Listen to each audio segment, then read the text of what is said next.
ketika PDIP ngotot ubah Pancasila jadi Ekasila.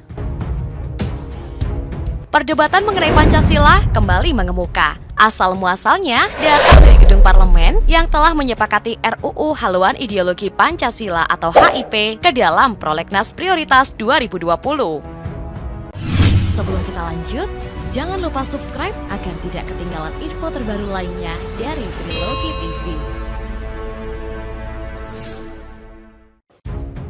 Kegegeran langsung datang dari banyak pihak. MUI 12 Juni 2020 mengeluarkan maklumat penolakan RUU HIP.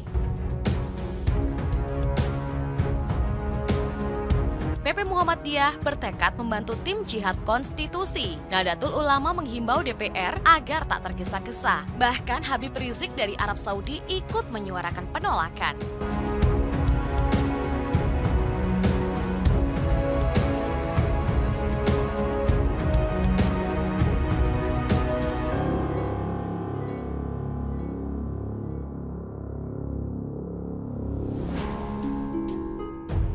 RUU HIP ini diusulkan PDIP dan Pancanya diketuai oleh Rieke Diah Pitaloka. Baru dibentuk bulan April, RUU tersebut langsung dikebut sehingga lolos ke paripurna DPR pada 12 Mei.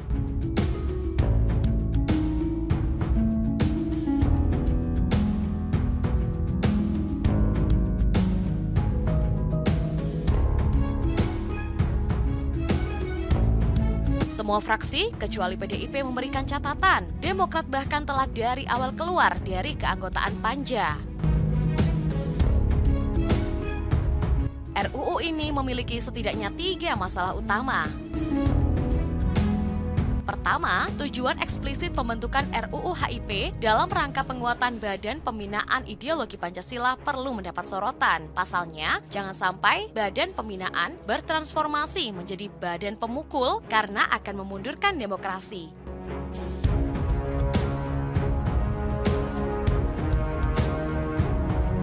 Dalam salah satu dengar pendapat ahli, RUU ini dirancang untuk memperkuat BPIP sebagai lembaga yang bisa mengaudit undang-undang lainnya. Artinya, produk hukum setingkat UU pun, apalagi produk hukum di bawahnya seperti peraturan menteri dan lain-lain, mungkin bisa saja dibatalkan melalui jalur BPIP dengan alasan tidak sesuai Pancasila. Padahal pembahasan undang-undang memerlukan waktu tidak sebentar dan telah mengakomodir aspirasi rakyat via fraksi-fraksi di DPR. Kita tahu salah satu ketua Dewan Pembina BPIP adalah Megawati Soekarno Putri yang juga ketua umum PDIP. Kedua, RUU ini tidak memasukkan TAP MPRS 25/MPRS/1966 tentang pembubaran Partai Komunis Indonesia atau PKI sebagai konsideran. Inilah yang ditentang ormas-ormas Islam di atas.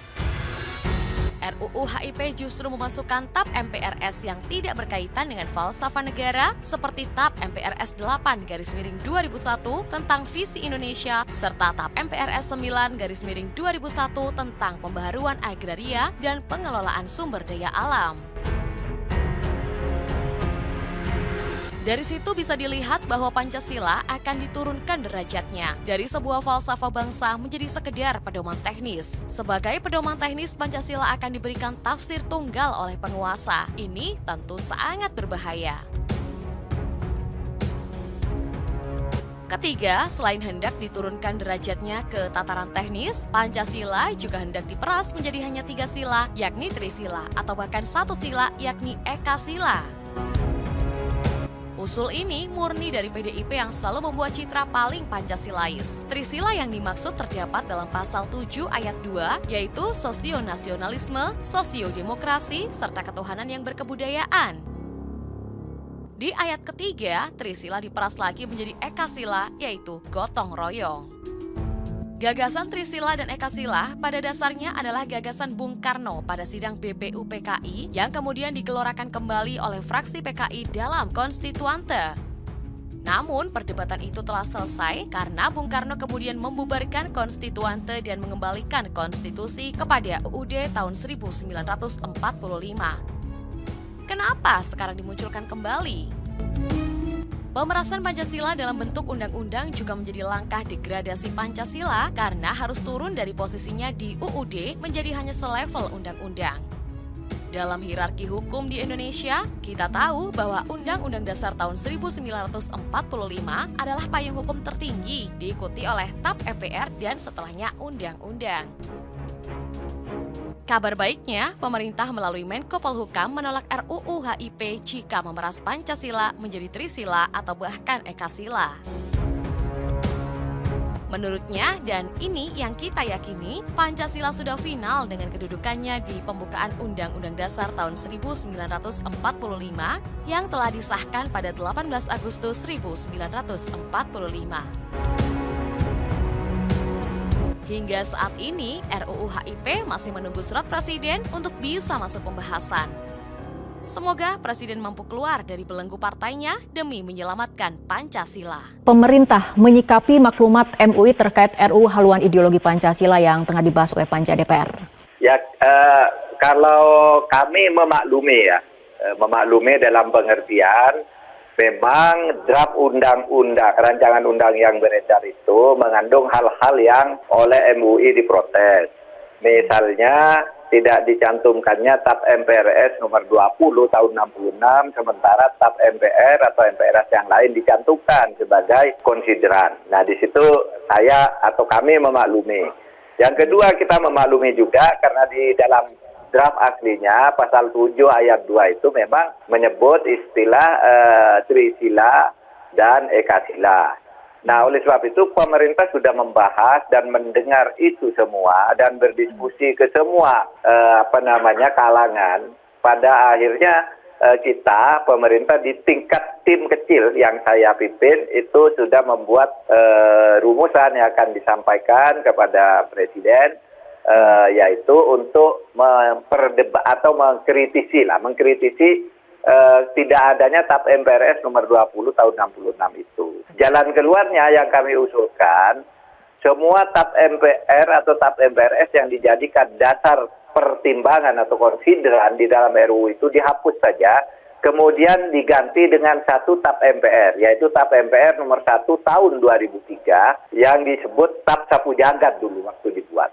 Nah, TAP nomor 1 tahun 2003 itu memuat di situ bahwa TAP MPRS nomor 25 tahun 66 masih berlaku sampai sekarang, sampai hari ini. Sama juga dengan TAP tentang politik ekonomi, sama juga dengan TAP MPR tentang hasil jajak pendapat di Timur Timur, itu tetap dinyatakan berlaku sampai sekarang oleh TAP MPR nomor 1 tahun 2003.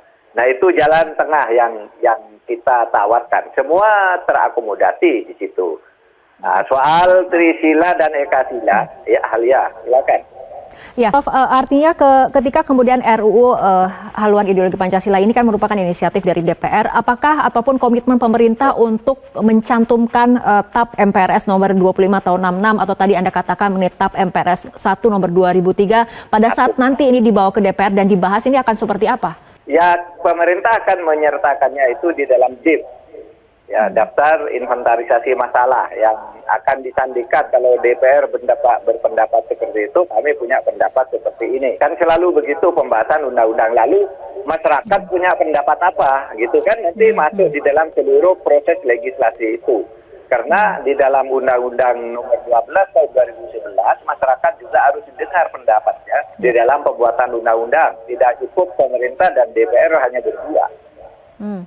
Ya, Prof, karena ada kemudian yang menilai bahwa pembahasan ini dilakukan nampaknya diam-diam dan di situasi yang tidak tepat ketika kemudian negara ataupun pemerintah sedang menghadapi COVID-19 dan juga mempertanyakan bagaimana sebetulnya aspirasi masyarakat ini diakomodir oleh baik pihak pemerintah ataupun DPR. Bagaimana tanggapannya?